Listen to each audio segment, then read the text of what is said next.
Good afternoon, everyone. I'm delighted to welcome you to our first event for the 2021-22 programme. Before I introduce today's speaker, I just want to give you a quick update on upcoming events within the branch. On the 15th of September, we've got Kirk Tudhope of Ledingham Chalmers giving us his views on the impact of Brexit on HR. And then on the 5th of October, we've got Disclosure Scotland coming to speak to us on the changes to the PVG membership scheme. Both these events are online and both start at 1 p.m. We've also got an invite-only senior leaders event on the 22nd of September. And this is our first face-to-face event in over 18 months, in fact. And we're looking forward to hearing from John Rhodes about how organisations can make investment in digital learning impact on business performance. Branch fellows should receive an automatic invite to this event.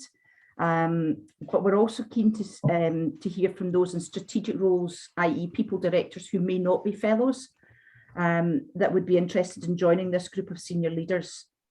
If this applies to you or to one of your colleagues, do get in touch with the branch via the email nscotland@cipdbranch.co.uk. So moving on to today's event, let me introduce Julian Hall of CAM People. Julian has over 20 years experience working in challenging corporate environments. He trained with the British Association of Anger Management and regularly deals with stressed and angry individuals, making him ideally placed to speak about emotional resilience. Julian's is in regular demand to speak on the subject of resilience in the national press and on BBC Radio.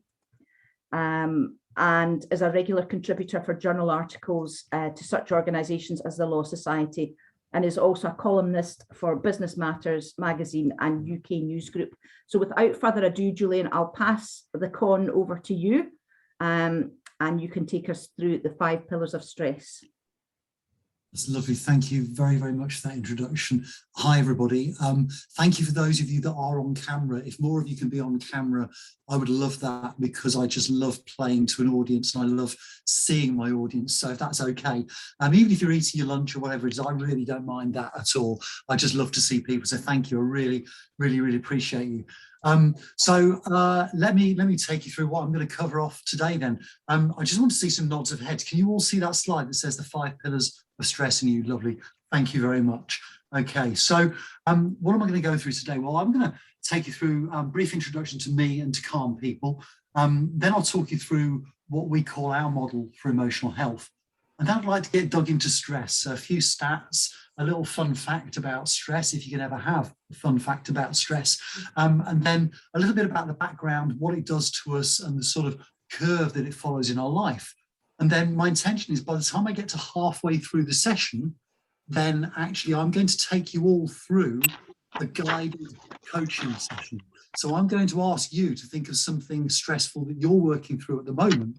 And I'm going to ask you a series of questions to help you work your own way through and coach yourself through that stressful situation. Okay, so you probably need to have a piece of paper and a pen handy for that part of the session, and it's going to be done in a reflective way. So I'm not going to be asking you to reveal what you talk about or what you think about, because that's private and personal to you.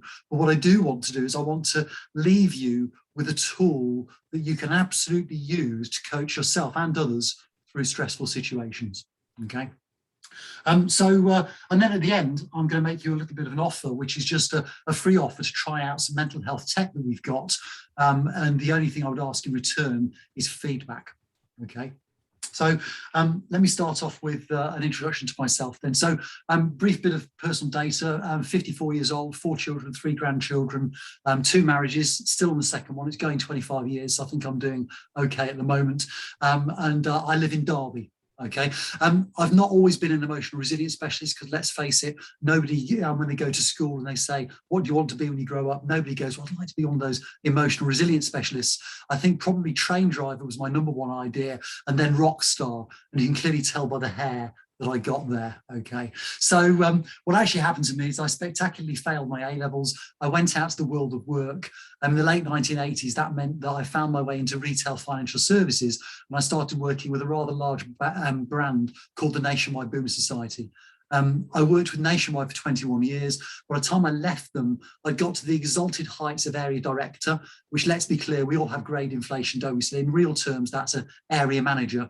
And what that meant was that I was responsible for about 25 branches in the east of England, all the profit, the loss, everything else that went with it, okay?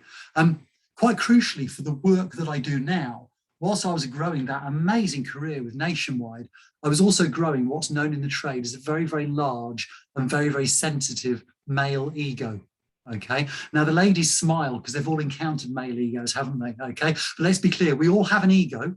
Okay. It's just mine was male and mine was very, very sensitive. And what that meant was that I started to associate everything that my job could give me as being part of me as a person, my self-esteem. So it was things like the size of the office, the size of the car, the size of the team that I ran, the size of the results that I brought into it, the salary, the house I bought, all the stuff I filled the house with, and all the stuff I could take out of the house to show you guys on Instagram and Facebook how amazing my life was. All of those things started to become part of my self-esteem, okay? So it led me to quite an interesting personal and professional crossroads in my life when Nationwide went through a change process. And as a result of that, I lost my job, okay? And you can imagine what that might have done to my self-esteem, given the fact that I tied up so much of it in the job that I did, okay? So how do I then end up finding my way into doing the work that I do? Well, Nationwide are a great employer and they'd given me lots of personal development and I'd lapped it up. So by the time I left them, I got counselling skills, coaching skills, and I'd also got an MBA and I got psychological profiling skills under my belt. So for me, the next stage for me was probably to think about where I go next, was to work more closely with people. And that's where I came across this interesting and rather eccentric bunch of people called the British Association of Anger Management. Now, sometimes just for a laugh, I say, hands up, who's heard of the British Association of Anger Management? But you know what? None of you are going to put your hands up, are you? Even if you have heard of them, because none of you ever want to suggest that you might have Googled anger management, obviously for a friend, obviously, at some point in your lives. And I felt similarly as well. And actually, what I did was I joined a workshop of theirs, ostensibly with the idea that I was just going to go and see what they did, not really realizing that this stuff might actually apply to me. So I jump in my car and I drive down to East Sussex, which is where all these sort of things happen in the UK. And I joined a workshop of about a dozen people. And I think when I was driving down there, I'd got all the standard stereotypes in my head as to what angry people look like, how they behave, what they sound like, and what they look like. And the first thing that blew all these preconceptions out of the water was that I walked into a room of 12 perfectly normal human beings. In other words, I could have been anybody on this call today, okay? Now, I'm not for one moment suggesting that you're all angry, although let's be clear, statistically, some of you are, okay? But that's for a completely different workshop. What I'm saying is that I'd got preconceptions about what angry people were like, and they were completely wrong. So at which point I sat there and I decided I was going to open my mind and I was just going to learn about myself. And I spent 3 days. I think I learned more about myself in those 3 days than I'd learned in the previous 10 years of my working life. Okay, it was really a standout moment for me. By the end of that weekend, I was on board. I paid them a lot of money to train me. I trained with them for a year. I opened a clinic under their interesting brand name called Beating Anger, quite an aggressive brand name. And I started working with clients. And during that time, I'd realized that actually all the work that we do in anger management is not really about anger. It's about our emotional and mental health. It's just that's how we often express it. So I started working with organizations. And of course, that's when I got a little bit of a problem with the brand name, because if you want to knock on the door of an organization, you want to do some work with them, they don't tend to like you to have the word anger in your brand name. And it took me about 3 years to realize that, at which point I sat down with them and I said, look, I sat down with the British Association and said, look, we need to part ways. And that's when Calm People were born. And I guess if you hold calm people in one hand and you hold Beating Anger in another, they feel like they're going in completely different directions. But in actual fact, they're both seeking to do exactly the same thing. And what we seek to do is we seek to raise people's awareness of what's going on inside ourselves when these complex feelings of vulnerability start to bubble up inside us, and to deliver tools and strategies to people that they can use to improve their own emotional health. In other words, our model is about creating independence rather than about creating dependence. Okay, and hopefully I'm going to share a little bit of that with you today, and then share you an offer for you to try out some of our tech later on, should you wish to do so. Okay. So I think that's probably enough about me. Let me take you into some stuff. So I guess let's start off with our model for emotional health. That's what we call my internal world. You could call it your internal world if you like. And that's a model that we've been developing for a number of years now.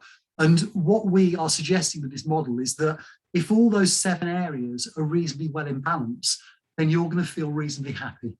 Okay, you're going to feel reasonably content, and you're going to feel reasonably emotionally happy, emotionally healthy. If any one of those areas actually is out of kilter, it can also have an impact upon others on that circle as well. Okay, and the areas we've got there are stress, our relationship with stress, our relationship with what we call the F word, feelings, our feelings of vulnerability, our self-esteem, any issues that we've had or still carry around with us from the past, our emotional relationship with our physical self, our outlook, which is briefly, you know, are you glass half full, are you glass half empty, you know, and then whether we have meaning and purpose in our life, and that's increasingly becoming even bigger going forward in our lives at the moment. And what I'll do is I'll share a little bit more about the work we've done on that at the end, and an opportunity to have a play with it as well. Okay. Now, what we're going to talk today is about stress.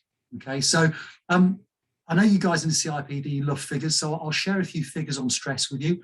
Some numbers. These came out in 2018 from the Mental Health Foundation. They said that 74% of people felt so stressed they'd been overwhelmed or unable to cope. We dug down into those figures a little bit more, and we worked out that a certain percentage of people will go for counselling or they'll go to the NHS. A certain number of people will end up going to their employee assistance programme. It leaves about 11 million people in this country who never reach out for help when they're feeling stressed. Okay, it's a large number. 46% said they ate too much or ate unhealthily, down to stress.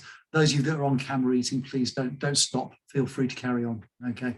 And for people who reported high levels of stress, 12% said that feeling like they need to respond to messages instantly was a stressor. So we've got the social media sort of stuff starting to come into there in our relationship with it. And 49% of 18 to 24-year-olds who've experienced high levels of stress felt that comparing themselves to others was a source of stress. So we've got that, you know, how do I compare and how do I fit in sort of stuff coming in, which will come into this model that I'm going to introduce you to later on for you to self-coach yourself with. And 36% of women felt high levels of stress related to their comfort with their appearance and their body image, compared to only 23% of men. I personally don't believe that, because if you look at the advertising out there for things like cosmetics, makeup, hair colorant, the Fat Club, it's all aimed at men and women equally these days, which means that there's a huge amount of marketing out there that's directed at undermining our own image about ourselves enough that we'll buy stuff that will take us down that road. Okay, worthwhile just looking at the adverts. Okay, looking at the adverts and understand that basically most adverts are saying to you, you are not enough. Okay, you are not enough. Now buy this iPhone. Okay, that's what the marketing messages are telling us. Okay, I'll jump off my high horse there. I'll jump onto another one. Younger people who have higher stress related to pressure succeed. So I certainly felt that when I started out in the world. I felt this huge pressure to succeed. It doesn't necessarily go away with age, but it can be tempered, and that will come into the model we're going to talk about later as well. So slightly more recent figures came out from Benenden Health doing a survey during COVID, and they said that just under half of employers have experienced an employee leaving their organisation because their mental health and well-being was not being cared for. They also found that 25% of respondents have seen a key member of staff leave for that reason, and 55% of staff would seek a new job if their mental health was not being supported. Okay, and really, really important figures these, because what we're seeing is mental health talked an awful lot, but I don't know about you, there's not a lot of action going on, because a lot of companies are stuck in that freeze moment of fight, flight or freeze, because they're not sure what their cash flow is at the moment, not until furlough ends. And then 57% of employees said they'd increase the likelihood of joining a new organisation if it had supportive mental health policies in place. I think I'm probably preaching to the converted here, aren't I? So I won't spend too long on these figures, okay? I'd much rather spend time educating you and giving you some tools that you can use to work on yourselves and with other people as well. That last stat, the average cost per hire of the UK is about £3 grand. Recruitment consultants are doing surprisingly well at the moment, because there's a shortage of really good candidates. Yeah, and there's some real challenges going on out there. So, random facts. Guys, please use the chat facility for this. I'm going to ask you a few questions. If we did a worldwide survey of the #1 thing that stresses people out, what do you think it might be? I'm now going to open up the chat box and see what answers we get. Okay. Oh, got an apology there for PC camera. Thank you very much. Work? No, we're not there yet. Who else? What else? What's the #1 stressor in the world, do you think? Workload, family? No. No, there's one more. There's one more that's far, far bigger than anything in there. Okay. Physical safety? No, but it's an important one. Right, I'm going to reveal it to you then. Here we are. There we are. Let's go there. Let's see if I can reveal that to you. My grand reveal is, the grand reveal, by the way, is that my slides have decided they're not going to work. That's really, really interesting, isn't it? So there we go. Going across the whole of the world, asking people what's the #1 thing that stresses you. Money is the #1 thing that stresses us. And interestingly, in all of the surveys that come out, it's not necessarily the #1 thing that makes you happy. Yeah? Not having enough money makes us unhappy, but we get to a certain point and actually happiness does not increase for the level of money going over that amount. Okay.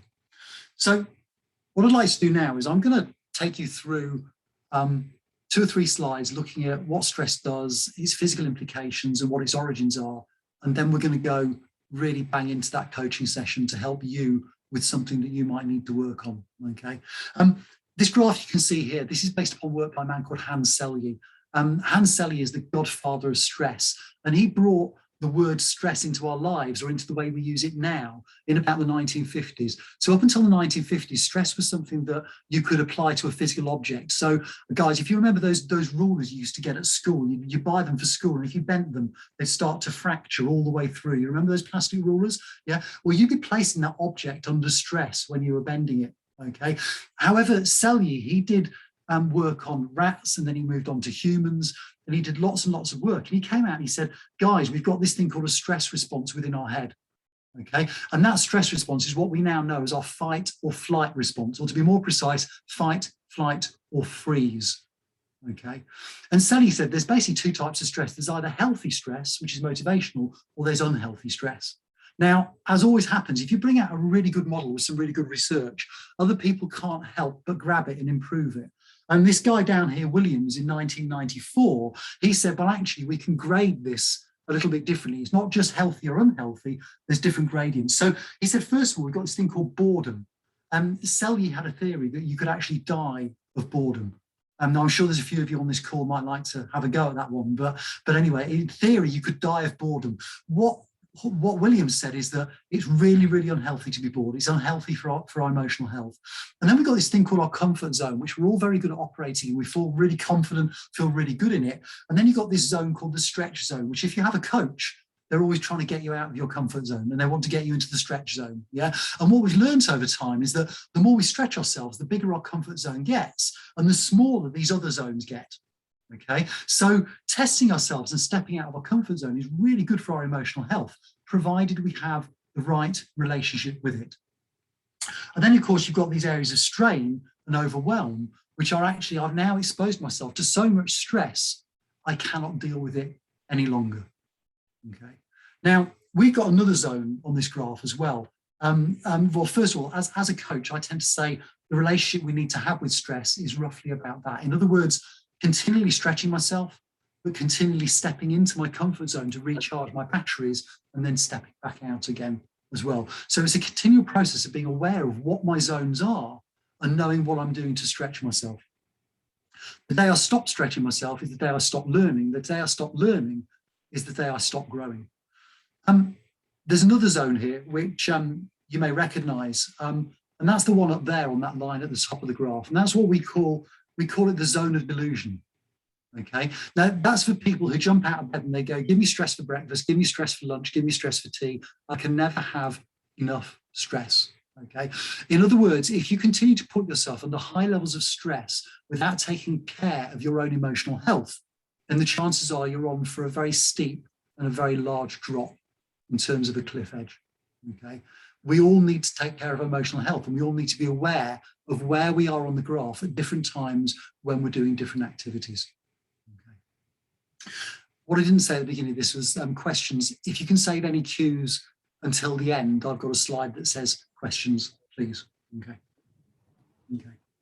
So that's stress. That's the different zones. That's what we can see going on in our lives. What I wouldn't mind asking is what do you see as the physical and emotional signs of stress? And do you just want to type them into the chat box? They can be your signs of stress, or they can be other people's signs of stress. You can be typing for a friend if you like. Okay, but what do you see as the physical signs and the emotional signs of stress? And I'm gonna take a real risk and open up the chat box again, with the view that it's probably going to disable my slides again, and I'll start gently building my own levels of stress up as I do it. But thank you. Overwhelm, yeah. Disappointment in themselves, brilliant, thank you.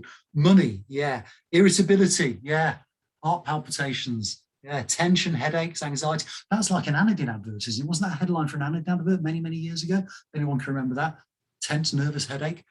Procrastination, fantastic, yeah, absolutely. Crying, yes. Digestive problems, absolutely, yeah, yeah. Okay, loads of stuff coming out there, thank you. Yeah, argumentative, yeah, definitely, definitely. Self-medicating, of course, be that smoking drugs, taking drugs, or alcohol, whatever it might be, yeah. And sometimes we self-medicate with stress, by the way. We get so addicted to it, we need to keep feeding ourselves with that stress, okay? Disorganized, lack of sleep, changes in behavior, yeah, thank you. That's a really, really important one, particularly if you want to spot it in your colleagues. Yeah? You notice changes in people's behavior, that could be down to an issue with stress, yeah? And overthinking. Fantastic, what brilliant, brilliant answers. Thank you very much. I'm now going to close that chat box on my second screen. I'm going to click that screen and hopefully, yes, there we go. There was a gradual reveal, but I'll bring it up more quickly. That list isn't definitive, it's just a list, yeah, and you guys have covered up most of those already. If I was going to pick up on anything, one important issue is to deal with our weight, okay? So broadly, when people deal with stress, they're either comfort eaters or they're stress starvers. In my experience, about 80% of us are comfort eaters, especially if I add alcohol into the equation, okay? Now, we have a challenge with stress, as I'll talk about on the next slide. The hormones that are raging through our body are designed for fighting wild animals. And when you want to fight a wild animal, you really do not need to be digesting food, okay? So for those of us that find ourselves in the comfort eating bracket, of which I am one of those, okay, that means that when we get stressed, you know, well, put it this way, I've never heard of a comfort eater who says, look, I'm feeling really stressed, I think I'll have a fruit salad. It just doesn't work like that, does it? I'm more likely to go and visit McDonald's and I'll take a trip to Ben and Jerry's on the way home as well, okay? In other words, I want that sweet, fatty, sugary food that fills me up quickly and makes me feel comforted like I was when I was a child, okay? Now, the challenge we have with that is that when I'm stressed, my ability to digest food is impaired because I don't need to be digesting food if I'm fighting wild animals off. And as a result of that, I'm filling my body with more calories just at a time when I'm less able to process them, which is why a lot of us find that we put weight on when we get stressed, okay? But that's not exclusively, because some people also lose weight when they get stressed. And any of us that gain weight, like I do, who are looking at the people who lose weight enviously, it's not that good a position to be in because you're not getting the vital nutrients that you need to deal with stress into your body. So stress starving is no better than stress eating, okay? So moving on, where does stress come from? And then we're going to move into the coaching process. So before I go any further, I'm just going to put out a little caveat. I'm going to talk about evolutionary theory here. I always have to say this because once upon a time, many years ago, I offended somebody who was deeply religious and I talked about evolutionary theory. Okay, so if there's anybody out there who has a fundamentally religious view of how the world was created, please don't be offended by me referencing evolution. I feel both ideas can sit side by side. It's just evolution helps me explain this process that's going on here. Okay, so where does stress come from? Well, if you look at what the scientists say about evolution, we've got broadly 3 stages of brain growth inside our heads over the evolutionary period. And the first one we've got is we've got this tiny little piece of the brain back here. It's called the amygdala. It's actually in the hippocampus, okay? And that's the part of our brain that evolved when we wriggled out of the primordial swamp as lizard-like creatures, okay? And that's where our fight, flight, or freeze response is housed.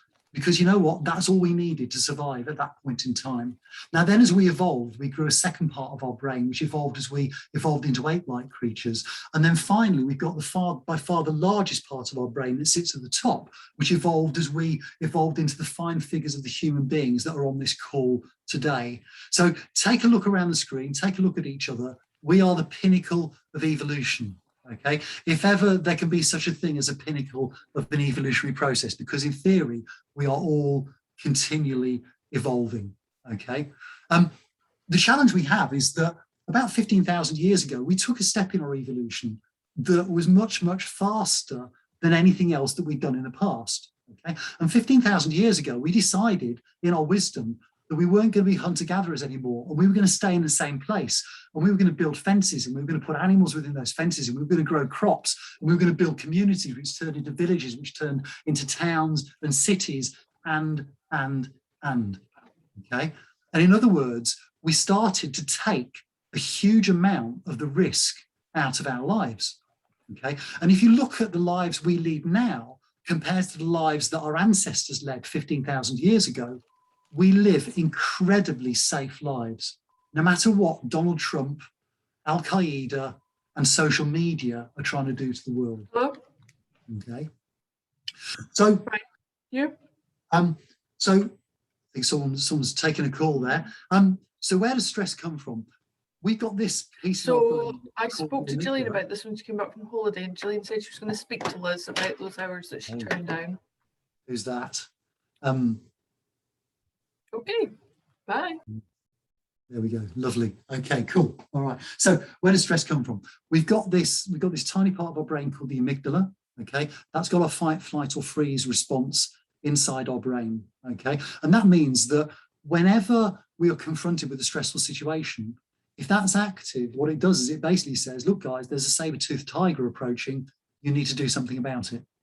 Okay, which is all well and good if I am actually being approached by a saber-toothed tiger, except even in the areas of Scotland where they're now into rewilding, I don't think we've got saber-toothed tigers there yet. We've got wolves, but we don't have saber-toothed tigers. Yeah, so it's quite unlikely that I need that piece of software in my brain working as actively as it does. However, it's very active, it's very needy, and it wants to be needed.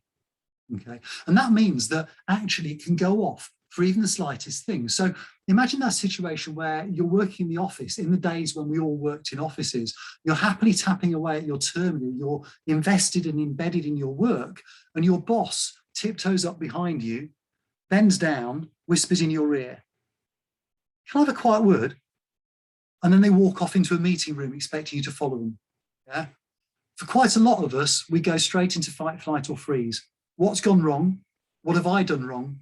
And how much extra work am I going to get as a result of this meeting? Yeah, okay.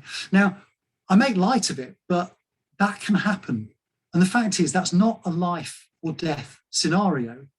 Yet our body gets charged with exactly the same hormones as if we were about to fight a wild animal.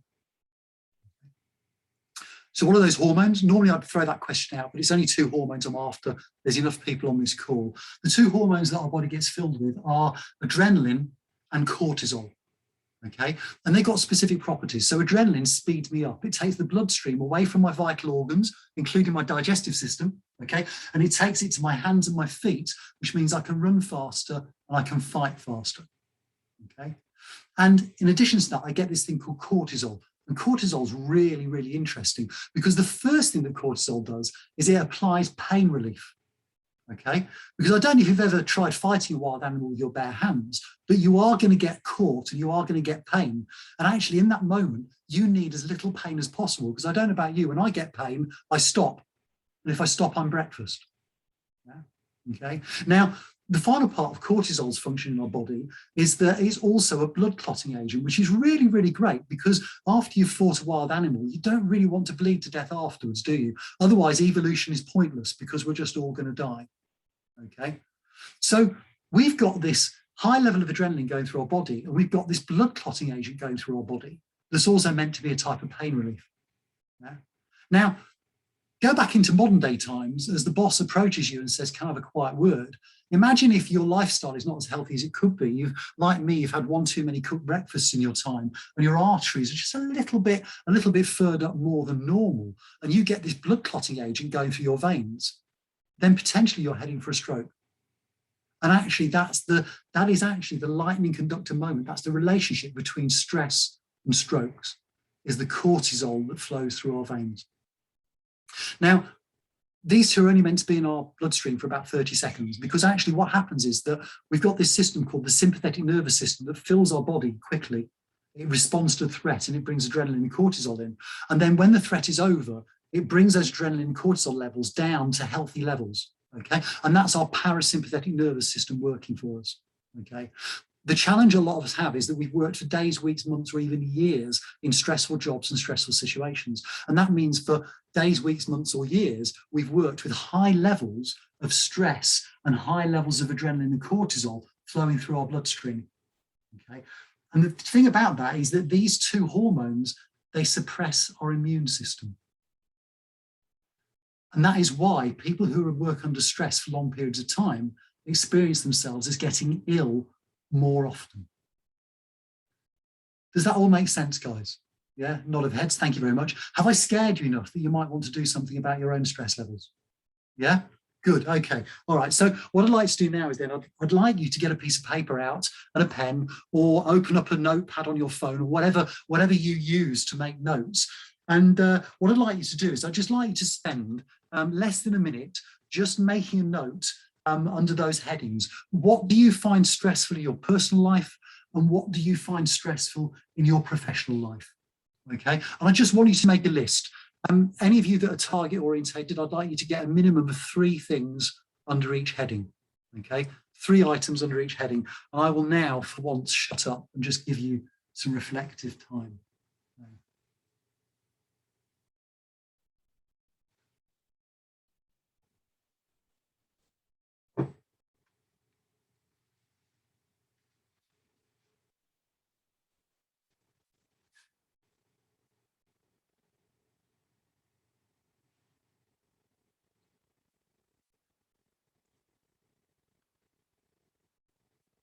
Now, those of you that like to watch Countdown will be aware of the noise of the clock and the pressure it puts you under. Let's just say, imagine the countdown clock is now going. You've got about 30 seconds.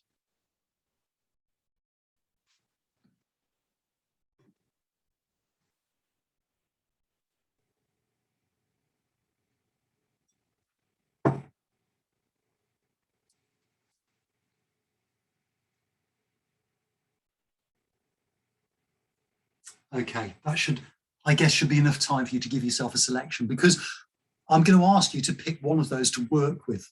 Okay, so just have a quick look at your list. And in terms of going through this process with me for the next 15 to 20 minutes, I'd like you to just pick one of those items on your list and hold that in your mind. Okay, all right. So hopefully you've all got one thing that you're going to be thinking about whilst we go through this process. What I'd like to do now is I'd like to introduce you to the 5 pillars of stress. Okay, I do feel like I need to have a ringtone on my phone that goes da da da when I say the 5 pillars of stress. Okay, so these 5 pillars, these are the ways that we as humans attract, build up, and sustain stress in our lives. Okay, we attract it, we build it up, and we sustain it in our lives. And they're broadly responsible for about 80% of the stress that goes on in our lives. So in other words, what I'm really saying to you is that we are responsible for about 80% of the stress that goes on in our lives. Okay, and any of you, the mathematicians in the room who are thinking, well, what about the other 20%? Well, the other 20%, that's the stuff that can come along at any moment and knock you sideways. Things like bereavement, COVID-19, loss of job, things that are completely out of your control that can knock your life sideways. And my view is that if I've got a pretty healthy relationship with the 80% that I'm responsible for, when a 20%er comes along, I'm probably reasonably able to deal with it. Whereas if I don't have a healthy relationship with these 5 pillars, then actually when a 20%er comes along, I'm easily overwhelmed. Okay. So what I want to do is just talk you through what each pillar means, and then I'd just like to take through the coaching process. So, guys, anybody want to type into the chat box? What do you think the word approval means when we're talking about attracting, building up, and sustaining stress in our lives? What do you think the word approval is about? I could see the chat box, that would help. Who's going to have a go at that one? Just guess. It's not a competition. It's not right or wrong, but just guess. From peers, approval by peers, boss and colleagues. Yes, thank you. Yes. So we attract stress into our lives by worrying about what other people think of us. Yeah, we worry about what other people think of us. And I want to give you an example. I'll use an example of this, but it relates to all the other 5 pillars. Because do you remember earlier I talked about Hans Selye, and Selye said that we've got this thing called healthy stress and we've got unhealthy stress. Healthy stress motivates me, it drives me forward, it improves my performance, as that graph I revealed showed. However, okay, if it goes too far, it's debilitating and it can make me ill. Okay, so if we talk about approval, I love approval. When I run a workshop, I hand out feedback forms at the end. I want straight 5s for everything. Yeah, okay. Now, because I need people's approval, because that grows my business, then actually that spurs me on to do a really good job, deliver really good workshops, and to help as many people as possible. And that grows my reputation. Okay, that's a really healthy form of a need for approval. Okay, if, however, last night at 3 a.m, I was lying awake, my eyes wide open going, oh God, I'm going to meet that Scottish lot tomorrow. I hope they're nice to me. I hope they're kind. I hope they like what I do. You know, well, quite clearly, my need for approval's gone way, way too far. Yeah, it's keeping me awake at night. So there is this balance, and there's the same balance with every one of these pillars that I'm going to talk to you about. Okay, so we name that pillar seeking approval from others. Seeking approval from others. Okay. I attract stress by seeking approval from others. Priority. Anybody want to have a guess what we mean by priority? And it's not about prioritizing stuff. What do you think I might mean? What do you think I might want you to prioritize if you're going to be healthy? Deadlines? No. Good answer, but no, not what I was looking for. What else? Prioritize. There's a personal development. Yes, thank you. Yourself.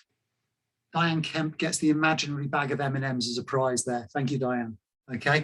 All right. So very simply, yeah, it's prioritizing yourself. In other words, I attract stress into my life by not making myself a priority. Okay. This is for the people pleasers in the world. These are for the people who on some level imagine that they are not as important as other people. Okay. All right. These are the people who go around rescuing people and putting their own needs to one side. Okay. Now, again, on the healthy side, sometimes I need to put my stuff to one side and go and help other people. But continuously doing that and not working to my own agenda and not recognizing my own importance can be really, really unhealthy. The middle pillar, that's pressure. I'll talk through that one. And very simply, pressure is the pressure I put myself under. Yeah. In other words, we call that putting ourselves under pressure. Okay, and I imagine that's the secret super skill that you all learned very early on in your childhood, which is that if you put yourself under pressure, you perform better. And at some point, you may have told yourself the lie that actually the reason you've done so well in life is because you put yourself under pressure. Whereas in actual fact, the reason you've done so well in life and you're so good at what you do is because you're really good at what you do. Okay. Putting ourselves under pressure, that's another way we attract stress into our lives. Control for the control freaks that are out there. Now, this is not about being out of control. This is not letting go of control. Okay, we attract stress into our lives by not letting go of control. In other words, there's so many different situations in my life where I don't have full control, yet actually I still attract stress into my life by continually trying to control them, even though I have no control over them. Okay, so it's my inability to let go of control that causes my stress. And then finally, trust. Trust, that breaks into two. So for those of you thinking, well, why haven't you got 6 pillars? I just like the number 5. So we've got one pillar there. It breaks into two. It's either not trusting yourself or not trusting other people. Okay.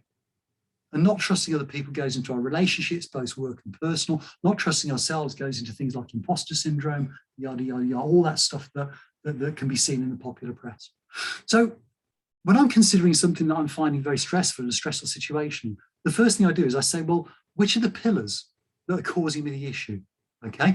And I think about that issue and I look at the pillars and I say, well, is it my need for approval? Is it me not making myself a priority? Is it me putting myself under pressure? Is it me not letting go of control? Or is it me not trusting others or not trusting myself? And let's get that message clear.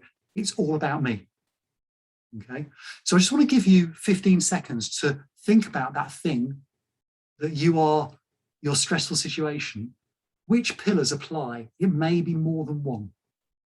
Okay. Now, this is where cameras really help, because I'm going to ask you to put your hand up in a minute, you see, but I can't see you all, so I can't see all the hands go up. So we'll pretend I can see your hands. Thank you, Emma.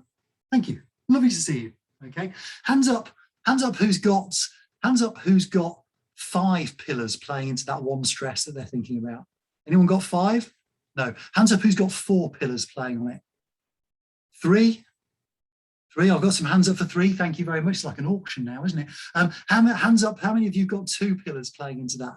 Yeah, thank you. And then the remaining of you will have 1 outstanding pillar playing into that one, yeah? Okay. And the broad rule of thumb is the more pillars that are playing into that stressful situation, then the more stressful you're going to find it, because it's getting more complex. Okay. But just because you've only got 1 pillar, that doesn't mean you're not feeling stressed. Okay. We all get stressed. So for those of you that have got multiple pillars playing into it, I need you to pick 1 pillar you're going to work with. Okay. Your criteria for that is choose the pillar which you feel is bringing the most weight to that current problem you're facing, that current stress you've got. So I'd like you to choose 1 pillar you are going to work with, and I'm going to take you through a 10-minute coaching process.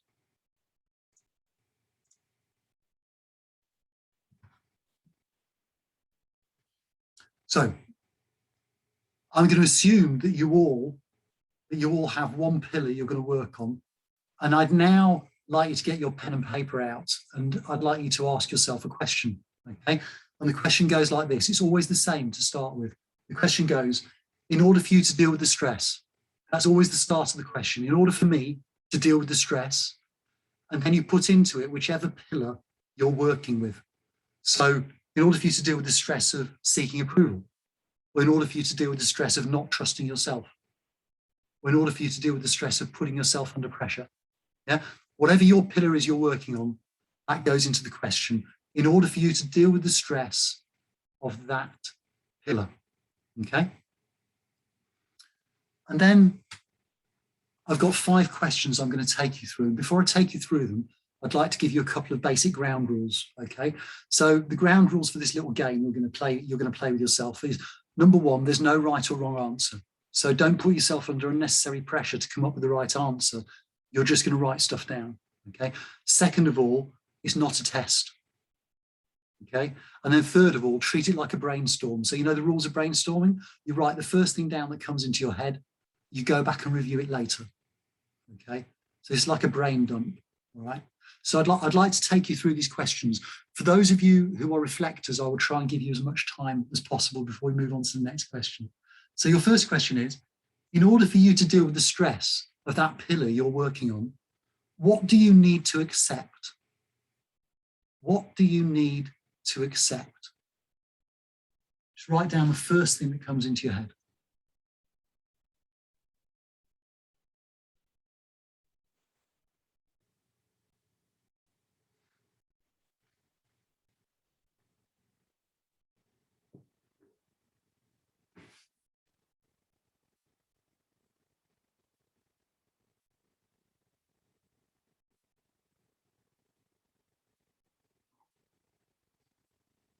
Okay.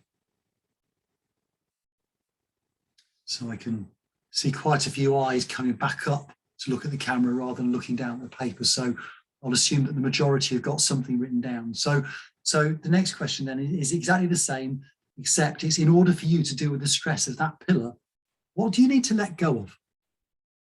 What do you need to let go of? Now, if you don't have an answer for all these, that's okay, because these are pretty tough questions. Okay?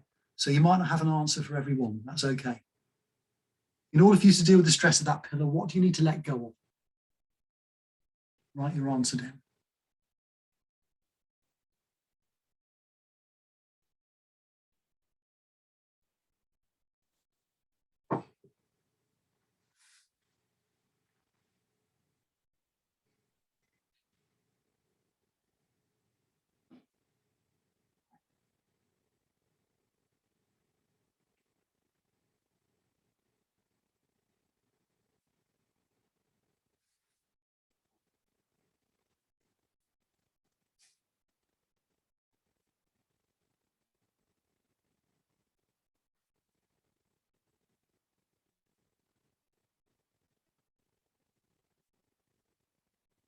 Okay, so let's move on to the next question. And by the way, you're quick thinkers. You probably realise you can keep moving on if you want to. So feel free to, but I'll take it through at this pace. In order for you to deal with the stress of that pillar you're working on, what do you need to acknowledge? What do you need to acknowledge? Now, you might find you feel acknowledge is similar to accept. Still try and get an answer down. Even if you're just rewording the accept, try and get an answer down.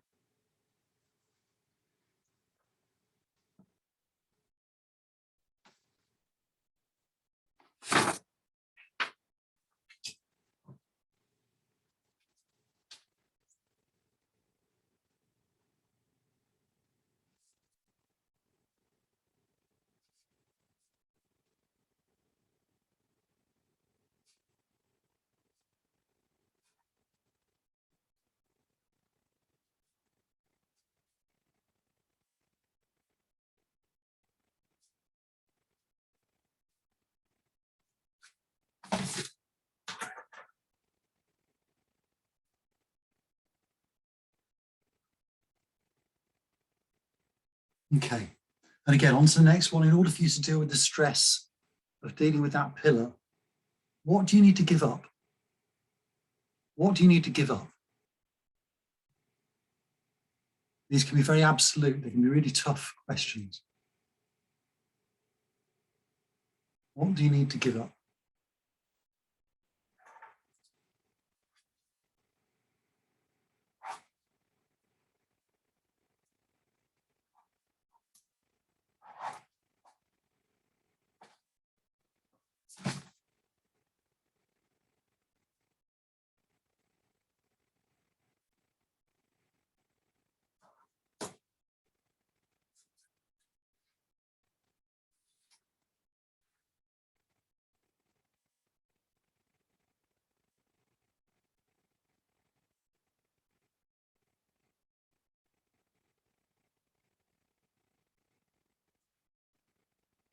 Okay, and then finally, what do you need to admit in order for you to deal with that? In order for you to deal with that pillar, what do you need to admit? Write down the first thing that comes into your head.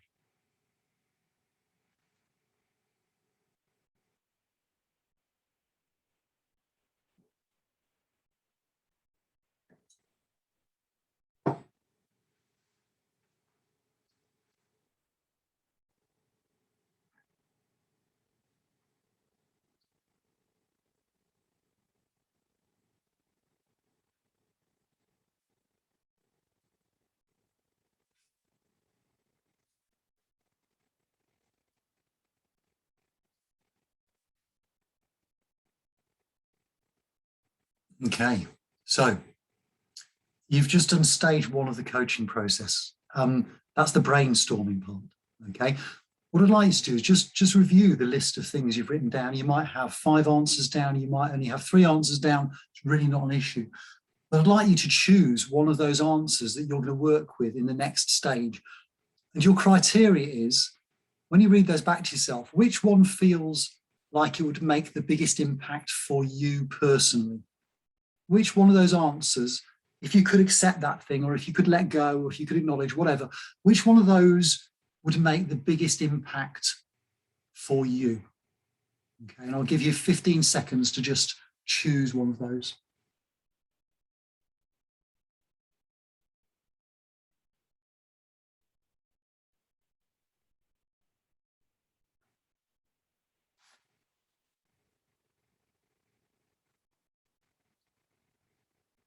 Okay, hopefully you've all got one you're going to work with. I'd like you to put that into this final question. The question goes like this. If you could do that thing, if you could accept that thing, or if you could let go, or if you could acknowledge, whichever one it is, if you could do that thing, if that could be true, how will your life be different? Write the answer down. If you could do that thing, how will your life be different? And just write down the first thing that comes into your head.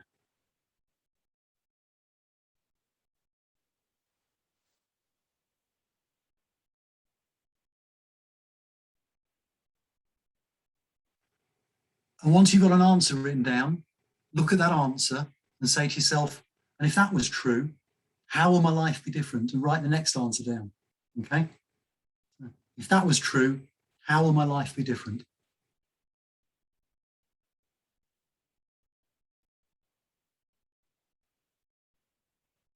And again, when you've got an answer written down, look at it and say, and if that was true, how will my life be different? And you keep going, and you keep going, and you keep going until you reach a natural end point, okay? Keep going on your process. It's an iterative process until you get to a natural end point. It can't really go any further. And it's quite likely to be associated with a word that begins with the letter H. Hands up if you've got to an end point. And does it relate to a word beginning with the letter H? No. Ooh, interesting. Interesting. I want to hear Lindsay's. I've got a nice pursed lips and a shake of the head there. So I'll be interested to hear that one in a minute. Okay. Okay. If you're still writing, keep going. How will your life be different? How will your life be different? As Lindsay just typed in there for me. Let me see.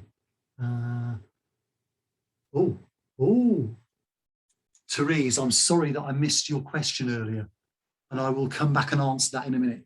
Yeah. Okay. Thank you, Lindsay. That's good enough for me. In fact, that's really good.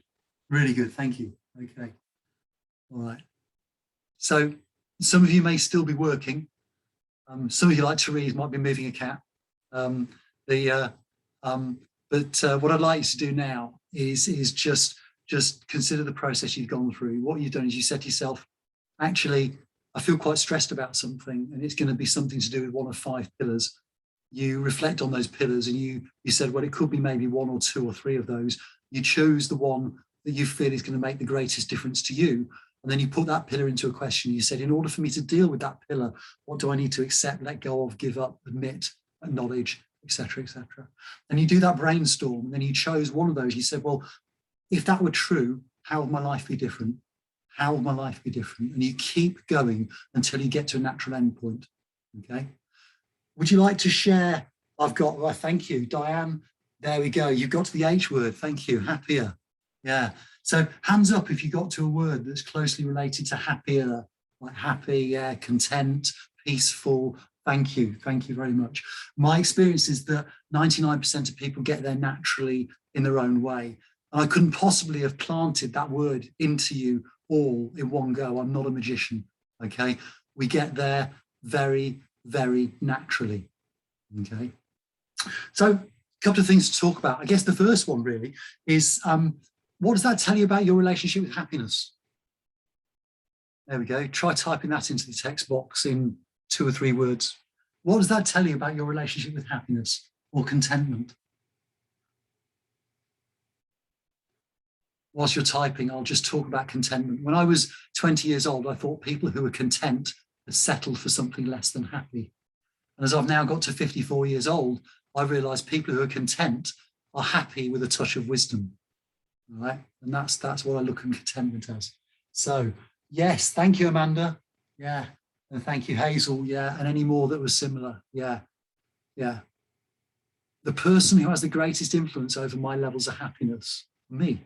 Now, for me, that was a seminal moment for me to realize that about 10 years ago, because I'd spent years of my career and my life thinking that other people and stuff would make me happy. To realize that I'm the one who's got the greatest influence over it is really quite an important moment. Okay. So going through that process once is not going to instantly make you happy, and it's not going to instantly make you stress-free. Okay. Every time you challenge yourself with a process like this, you fire off in your brain something called a neuron. Okay. And if you only ever do this once, that neuron is going to fire off and it's going to die like a firework, and it's never going to get seen again. All right. However, if every time you feel stressed, you take yourself through that coaching process over a period of about 6 weeks, you will build new neural pathways. And those new neural pathways will be new habits and behaviors for dealing with stress. In other words, if you use this process regularly and often, you will be a healthier person in about 6 to 12 weeks' time. Okay. Anything else I wanted to write down? Habits, neurons? No, I reckon that's it, really. I'm at the stage where I'm going to open it up to questions in a minute. I guess the one thing, when I've got my slides working again, we'll just do another click there. There we go. He says, there we go. Right. I'd like to make you an offer. 3.5 years ago, I developed this idea that I'd like to be able to measure how happy someone is. If I considered the amount of work it would have taken, I probably would never have followed through with this. Okay. But over the last 3.5 years, we've developed a 130 question questionnaire that is developed around that 7-area model for emotional health. And we developed an algorithm which, if you answer the questionnaire, it gives you a 20-page report that details educational parts for you and gives you personalized feedback on your emotional health. We tested it on 550 people. 94% of them told us that it describes them accurately, which we're pretty proud of. Okay, we're pretty proud because we're often giving people information they weren't fully aware of. Okay, and of course, 90% of those people said to us, if you're going to give us all this amazing information about ourselves, what are you going to do to help us? So we had to spend another year building an online development environment. We put those two together and they're called My Internal World. Okay, it's meant as an online emotional health assessment and development environment, and it's available for organizations. My offer to you is that if you want to email me and say, can I have a free pass? We will get you a 1-month free pass to look inside. That gives you enough time to take one full assessment, read your report, and have a good look at all the development videos, articles, book recommendations, and workbooks that are in there. Okay. And all we ask in return is that you give us some feedback. Okay. And as with all things feedback, is I'll hear some stuff that I really love and it strokes my ego. And I'll also hear some stuff that really, really challenges me. Okay. Really don't mind that. We're in the process where we've built this thing and we really, really want feedback. Okay. Right. And obviously my hope is that you'll look at it and you'll go, my God, that's amazing. We could use this in our work as well. And if you want to talk about that at another time, I'm really, really open to talk about that. So Julian@calmpeople.co.uk. I'll also make these slides available to you as well with a link. So they'll be online and live and you can look at them anytime you like. I'll send that link through later. I'm done.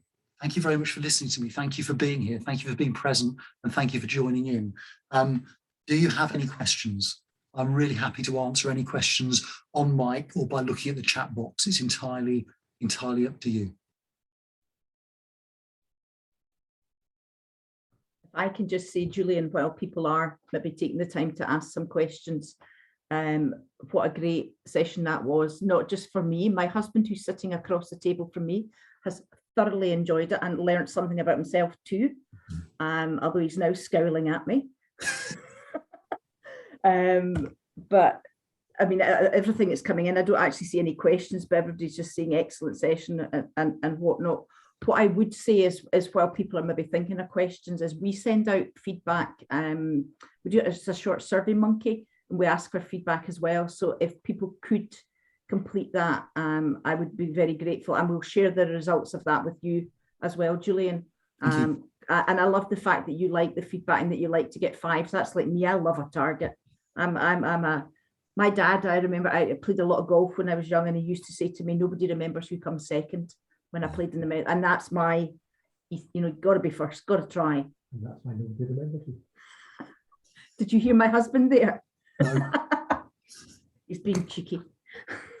Oh, somebody's got a question. Lynn's saying, could you please go over the last part about how long it takes to for the new neurological pathways? Yeah, with pleasure. And I also need to go to Therese's question earlier as well, which I said I'd come back to, which I will come back to. So first of all, in terms of new neural pathways, the research suggests that it takes between 18 and 28 repetitive uses of something before it becomes a habit, which is why those of us who have ever tried giving up smoking will have found out that we tend to go through that period of feeling like a smoker who's just choosing not to smoke. And then at about the 3-week point, suddenly we're a non-smoker because we've developed the habit of not smoking, okay? So with this, you could use it every day for 3 weeks and you'd be starting to develop a habit. Actually, if you used it every time you felt stressed, you'd probably be using it 3 times a day. I tend to say to people between 6 weeks and 12 weeks to build that neural pathway. And the reason for that is that part of it is you're challenging the existing habits and behaviors you've got. And you've learned those over many, many years. They're not easy to break, okay? So you do need to take the time to do it. Now, Therese's question, which was the difference between accept, acknowledge and admit. I think that was what it was. Was that right, Therese? Yeah, okay. People often ask that, and my answer to that is that sometimes when you're considering a question, you'll absolutely know that there's a radical difference between all 3 of those. And sometimes when you're answering a question, they'll feel like they're really similar, okay? And that's really okay. All I ever say is the way we phrase things can be really powerful sometimes. Those of us that have ever trained in NLP will know that. So if you're thinking, I just want to give the same answer for accept as I do for admit, try giving the same answer, but framing it in a different way. It'll give you more material to think about as you go through the process.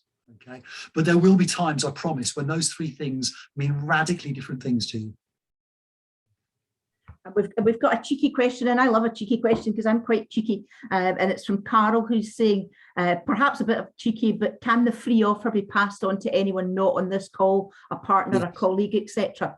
Yes, I like cheeky. I like cheeky, so go on. Yeah, no problem at all. So all you need to do is, again, contact me on my email address, and I'll ask you for your email address, and you'll need to give me your partner's email address and name, and we'll set them up, and you'll get an email giving you instructions.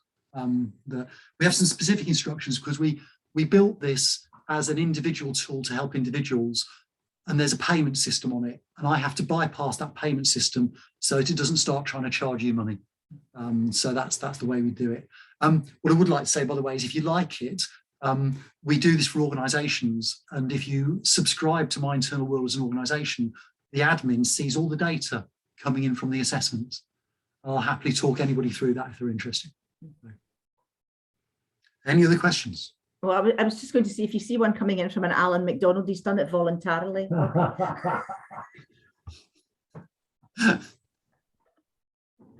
I don't see any more questions in the chat box, Julian. That really was really super cool. It's given, I mean, there was lots of practical things, and I really like that because I think people are looking for practical help and what they can take away and do to make their lives better. But loads to think about. I mean, I presume it is, but when you said the 80-20, I immediately thought of Pareto. Yeah. And I think I might even have spelt it correctly when I wrote it down. But there was heaps there to take away, heaps to think about. And I hope people do get in touch, because I think when you were talking about some of the statistics earlier on, if I can just quickly recap, you said 11 million people never reach out for help. 49% of young people felt stressed when comparing themselves to their peers. And do you know, I often comment on like friends, and I would say more daughters than sons, because possibly they post more about how nice a picture is. Right. And their mother generally will come back and say, yes, but you didn't see the other 49 that went in front of that. And I don't have the patience to take 50 selfies and then pick the best one, but it's that wanting to be the best possible self, which I understand to an extent, but it's the effort that they put into that surprises me. I don't know if any of you have seen the Netflix documentary, The Social Dilemma, but that's really, really important in telling us about our relationship with these and the social networks that we join with them. Really good. Yeah. And then you were saying about the difference between about being unhappy in appearance, 36% of women and 23% of men. And do you know, again, I think I probably agree with you that there are as many adverts for men, or it's maybe my husband again watches Quest a lot, which is also a blokey programs, and maybe we just see the men adverts on them. Yeah. But listen, thank you so much for your time. I really do appreciate you giving up your time. I'm sure everybody who's been with us has got something out of it and would recommend you. But thanks again, folks. Thanks. Lovely to see some familiar faces and actually nice to see more faces than normal. So that was good asking them to turn cameras on because we don't often get that. But thanks to everyone. The recording will be available. We'll put it on our YouTube channel once it gets converted. But thanks again. Enjoy the rest of the day. It's beautiful here in Aberdeen for once.